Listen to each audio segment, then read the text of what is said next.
या तो कैरेक्टर है ही नहीं, एग्जिस्ट ही नहीं करती, या इतनी है कि वो अपना लोड पूरा नहीं चला सकते। मिसाल के तौर पे हमारे एक मेंबर है तुर्की के अंदर जिसकी रिक्वायरमेंट तकरीबन 3.8 मेगावाट है, उसके पास जो कैरेक्टर है वो 0.5 मेगावाट की अवेलेबिलिटी है उसके पास, तो वो जाहिर है कि वो अपनी इंडस्ट्री चला ही नहीं सकता।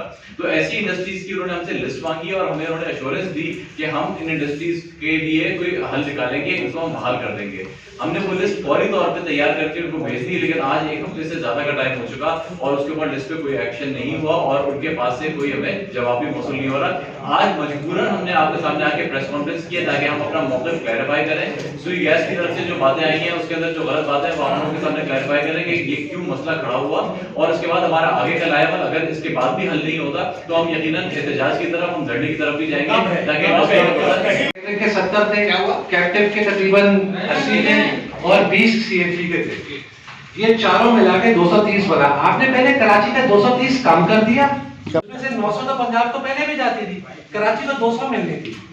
हमारा पॉइंट सिर्फ इतना है कि वो 200 में से आपने 160 को, आप देखें ना, मैं कैलकुलेशन बता रहा हूं, 200 में से 160 को माइनस कर दिया 40 थी और कराची की इंडस्ट्री की 230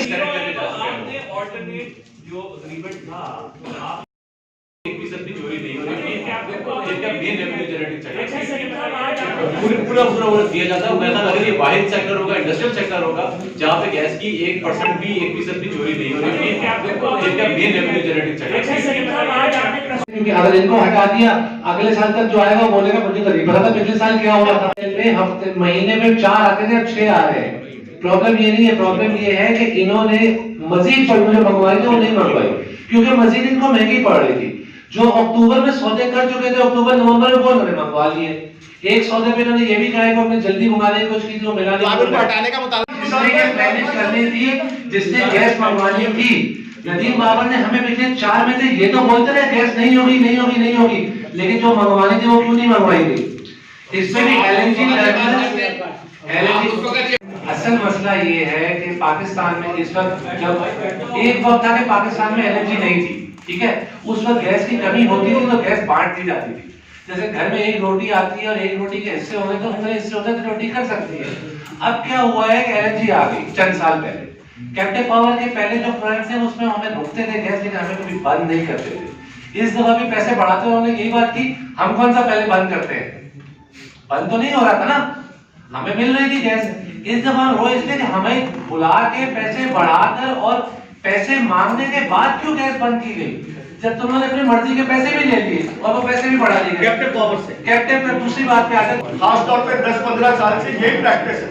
सही, इसी प्रैक्टिस में नून लीग की हुकूमत भी रही, इसी प्रैक्टिस में पीपल्स पार्टी की गवर्नमेंट भी रही और आज इसी प्रैक्टिस में पीटीआई प्रेशर्स पूरे विंटर जो होने चाहिए, कितना आ रहा है 1.5 से 2 PSI प्रेशर है, तो गैस जब 8 PSI अलॉटेड है हमें और 1.5 से 2 PSI आ रही है SSCC की तरफ से, तो ये भी तो आप देखें ना, बाकी इंडस्ट्री भी सफर ही कर रही है। अच्छा, आपने बोला कि कार्टन भी चाहिए, 3D भी चाहिए, स्टिकर्स भी चाहिए। एक छोटे से बारकोड स्टिकर के बगैर भी एक्सपोर्ट की शिपमेंट नहीं जा सकती। अब आप मुझे कोई एक बड़े से बड़ा भी एक्सपोर्टर बता दें जिसके पास धागे से लेके और छोटे बारकोड स्टिकर जो सबसे आखिर में लगता है पूरी सप्लाई चेन ना हो, एक भी नहीं है पूरे कराची। अच्छा चलिए, और इसके अंदर वो कंपनीज भी आती हैं जो एक्सपोर्टर्स के लिए सामान बना के दे रही है, मिसाल के तौर पे सप्लाई चेन वाले आते हैं। नहीं सर, आप जैसे एक्सपोर्टर जो है वो इन हाउस को कोई सेटअप नहीं रखता है ना, SSCC का कहना है आज सालों से चली आ रही है और इस सीजन में गैस को बंद नहीं किया जाता जिस तरह से आपकी तरफ किया जाता है। RLG बोर्ड की गई, उसकी बेसिस पे एक्सपोर्टर्स के टैरिफ बढ़वा दिए गए कि जी आप भी इस वक्त जो नॉर्मल इंडस्ट्री का रेट है उसके बराबर तकरीबन उसको लेके आ गए कि वहां से इसको कर लें, और ये सब इसी बेसिस पे हुआ कि इंडस्ट्री को अनइंटरप्टेड गैस की सप्लाई दी जाएगी। जब एक तरह से एग्रीमेंट हुआ था, पिछले सालों की भी ये प्रैक्टिस नहीं थी, इस साल अचानक से आके इस तरीके से बंद कर देना, क्या आपके ख्याल में ये बात मुनासिब है? ये बात आप जवाब नहीं दे रहे। हम अनइंटरप्टेड सप्लाई देंगे, अगर तो ये 930 पे नहीं करते थे तो हमारे जो जीरो रेटेड सेक्टर का इशू था वो तो 854 रुपए पे आके एग्री होता था। 854 से बढ़ा के जो उन्होंने 930 पे एग्रीमेंट किया, उसकी एक शर्त यही थी कि तमाम इंडस्ट्री को अनइंटरप्टेड सप्लाई देंगे। अगर सिर्फ जीरो रेटेड को देनी थी तो 854 पे।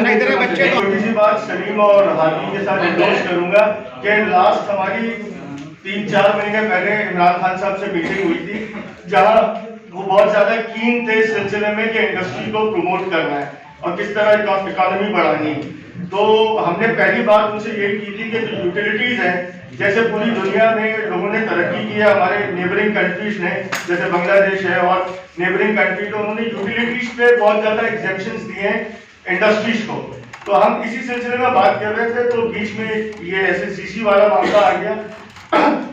छोटी सी बात ये है कि जो जैसे हादी ने बताया कि हमारे जो टैरिफ रेट को इंक्रीज किया गया था, एक एमओयू साइन किया गया था हमारे इंडस्ट्रियलिस्ट के साथ। उसमें उस एमओयू में ये था कि आप इस टैरिफ रेट को बढ़ा दें और इस टैरिफ रेट के बाद जो है आपको इनरप्टेड गैस मिलेगी। लेकिन वो गैस सप्लाई क्या मिलती, कैप्टिव पावर प्रोजेक्ट्स भी बंद हो गए। और आज जिसने बताया कि जो प्रेशर्स हैं वो क्या है इंडस्ट्री के लिए, तो क्या एक्सपोर्ट होगी और क्या मार्केट पे तरक्की होगी।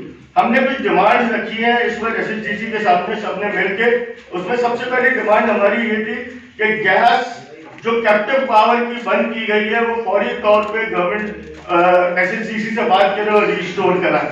पहली डिमांड ये है। दूसरी डिमांड हमारी ये है कि टैरिफ का जो हमसे एक झूठा वादा किया गया और इनरप्टेड गैस देने का वादा किया गया और टैरिफ रेट बढ़वा दिए गए, जो 7.36 से 9.85 पे गए, वो टैरिफ रेट जो है फौरी तौर पे खत्म किए जाए और पिछले टैरिफ रेट्स पे लाए जाए।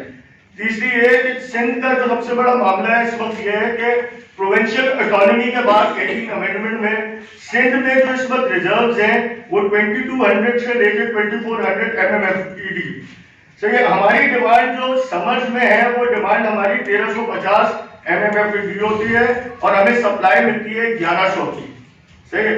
और विंटर्स में यही डिमांड हमारी 1550 में पहुंच जाती है और हमें सप्लाई मिलती है 1000 MMFED। लेकिन अब मसला सिर्फ इतना सा है, मेरे कहने का ये सवाल है कि जो प्रोविंशियल ऑटोनॉमी के बाद सिंध के रिजर्व जो है वो कराची को नहीं मिल रहे हैं। कराची की इंडस्ट्री सफर कर रही है।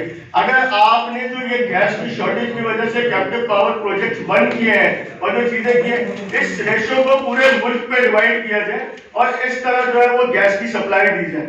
मेरा सिर्फ कहने का मकसद ये है कि इस वक्त कराची के साथ, कराची की इंडस्ट्री के साथ, Karachi is the highest paying revenue city of Pakistan और इसके साथ जो ज्यादती हो रही है इस ज्यादती को बंद किया जाए और इमरान खान साहब इस मामले में इंटरवीन करें एसएचजीसी के साथ डायरेक्टली और कराची के इंडस्ट्री के